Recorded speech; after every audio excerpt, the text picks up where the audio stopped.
네, 난방비 급등 문제 이제 시작입니다. 가스공사의 미수금을 해결하려면 올해 난방비는 지난해 오른 것의 2배 정도는 앞으로 더 올려야 하는 상황입니다. 국제 천연가스 가격이 최근 1년 반 동안 11배 넘게 올랐는데 도시가스 요금을 묶어뒀던 게 큰 부담으로 다가오고 있습니다. 보도에 박홍구 기자입니다. 국내외적으로 탄소 중립이 강조되면서 국제 LNG 가격은 우크라이나 전쟁 전부터 오르기 시작했습니다. 2021년 3월 100만 BTU당 6.1달러에서 12월에는 27.2달러까지 올랐습니다. 이어 지난해 초 우크라이나 전쟁이 발발한 뒤 9월엔 69달러를 넘었습니다. LNG 가격이 1년 반 만에 11배 넘게 올랐지만 국내 도시가스 요금은 지난 2020년 8월 이후 1년 8개월간 동결되다 지난해 4월부터 10월 사이 38% 인상에 그쳤습니다. LNG 도입 가격과 판매 가격의 격차는 고스란히 가스공사의 미수금으로 쌓였습니다. 현재까지 10조 원, 이 미수금은 소비자들이 가스공사에 갚아야 하는 빚인 셈입니다. 적자를 끌어안고 한전처럼 그래 우리 채권 발행해서 계속 부채 누적할게 이게 안 돼요.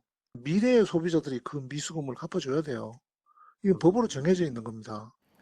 가스공사는 20년 이상 장기 계약 물량을 80%, 단기 물량을 20%로 조절해 국제 LNG 가격 변동에 대응해 왔습니다. 하지만 장기 물량도 환율과 유가에 연동되고 특히 지난해에는 4분기 들어 단기 물량이 확대됐던 게 미수금 증가의 원인이 됐습니다. 정부는 가스공사의 미수금을 오는 2026년까지 해소할 계획입니다. 그러기 위해선 올해만 도시가스 요금을 메가줄당 10.4원 올려야 합니다. 지난해 인상액의 2배 수준입니다. 더구나 올해 1분기엔 가스 요금을 동결하기로 한 만큼 2분기 이후 큰 폭의 인상이 불가피합니다. 우크라이나 전쟁이 끝나더라도 국제 LNG 가격 상승세는 계속될 전망입니다.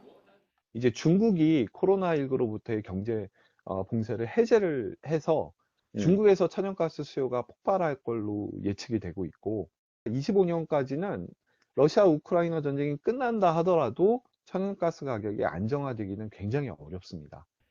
지난 2년간 우리나라가 주택용 가스 요금을 38% 올리는 사이 영국은 264%, 독일은 358%를 올린 것으로 조사됐습니다.